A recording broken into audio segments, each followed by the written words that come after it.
Hey, hi, how you doing? Today we're going to install a JLT oil catch can on my 2nd gen Raptor. It's super simple and I'm going to show you how to do it.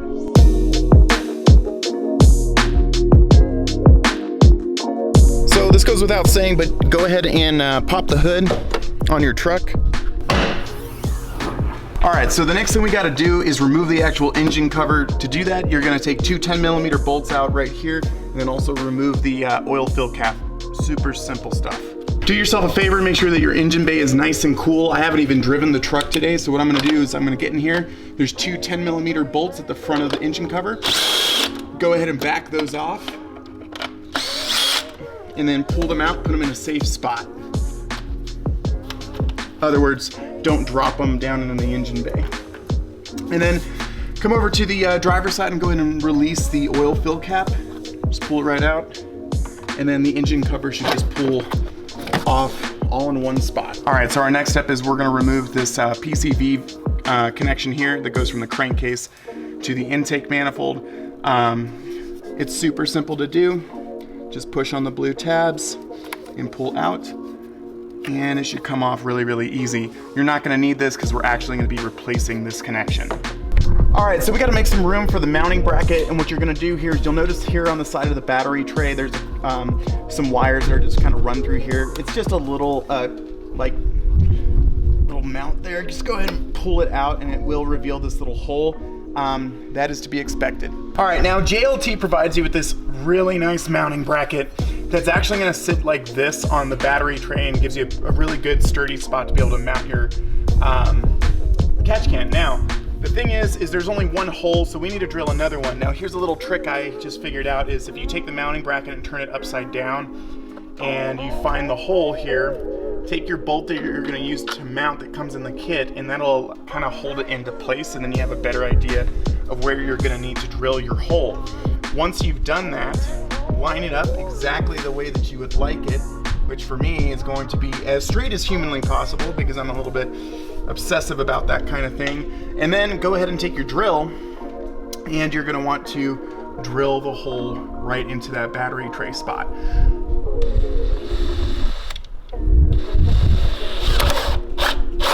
Super simple. All right, your kit is gonna come with two fastener tabs, and what you're gonna wanna do is just line these up over the holes that are on the battery tray, just roughly, so that you have a place for you to bolt in your catch can.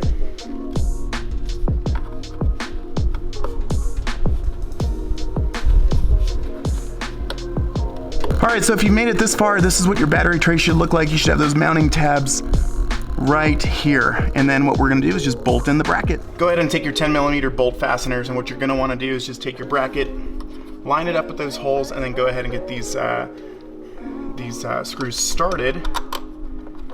That's good on this one. I'll go ahead and hit this back one too. And then you should be good to go ahead and tighten them down. Perfect. And now the bracket is installed. So before we actually mount the catch can to this bracket here, I want to take off the can itself and just give you a little look at what it is. So underneath here, you're gonna notice that this is gonna be coming from the crankcase side. It's got a little filter element here that is going to filter the particulates out of the potential oil and stuff like that that's gonna end up in here. It kind of just keeps it nice and clean. And all of that stuff is going to fall in here. And the idea is that it falls in here into this little can, and clean, nice, fresh air will be flowing back into your intake rather than it being contaminated with oil. So let's go ahead and screw this thing back on, and what we're going to do is you'll notice that at the top of the catch can there's two little screw holes here, and they line up perfectly with the mounting bracket here, and they provide you with two little screws, and that is actually how we are going to attach it to the actual mounting bracket. Super simple. All right. And there you have it. You should have your catch can mounted pretty nicely. It looks really good. Fits really nice as well. It looks kind of almost OEM. If it didn't have this JLT laser etching on the bracket, I'm sure it would really fly under the radar as being kind of OEM plus looking. But overall, this is probably my favorite version. One of the other things I really like is that JLT provides it with these OEM style connectors, so it's going to just connect right back up to the connections without you having to use any hose clamps or anything like that. All right, folks, if you made it this far, this is what everything should look like. You should have your catch can over here, and you should still have those two connections that we're going to have to connect here. Now, go back to those connections that we had from earlier. What you're going to do is you're going to grab this one. This is going to go to your crankcase, and all you're going to do is simply connect it. Really simple stuff. And then take your other connection here that goes to your intake manifold and just also connect that one. Boom. All right, so then go ahead and take your engine cover and just line it up just like you normally would, and line up your 10mm bolts. Tighten it down. Boom. Got that done. Then go ahead and take your oil filler cap and reinstall that on the driver's side. And we are all finished. All right, now that you got it all buttoned up, you can see here that it all looks really good, nice and tidy.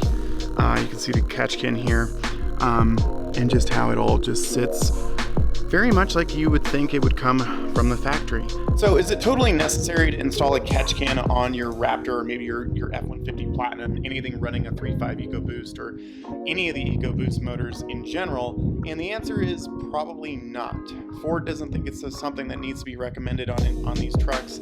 But I, just being somebody that's owned multiple turbo cars over the years, just kind of like the idea of a catch can to keep a lot of that blow by from getting into the intake track. Basically what you have is a bunch of unburned combustibles and stuff like that that are under pressure in the cylinder, and they blow by the piston rings, entering the crankcase, and then it's going to end up in your intake track. Now, I come from having a N54 BMW. Carbon buildup is kind of the thing of nightmares for us. It just robs us of power when we have, if you have one of those cars, you know what I'm talking about.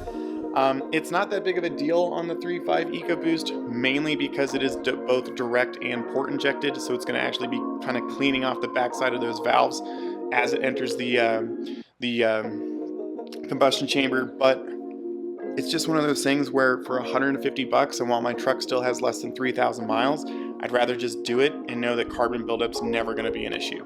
Instead of waiting for another video, I've driven the truck about 400 miles, and I figured we might as well take a look at the catch can and see if it's picked up any oil.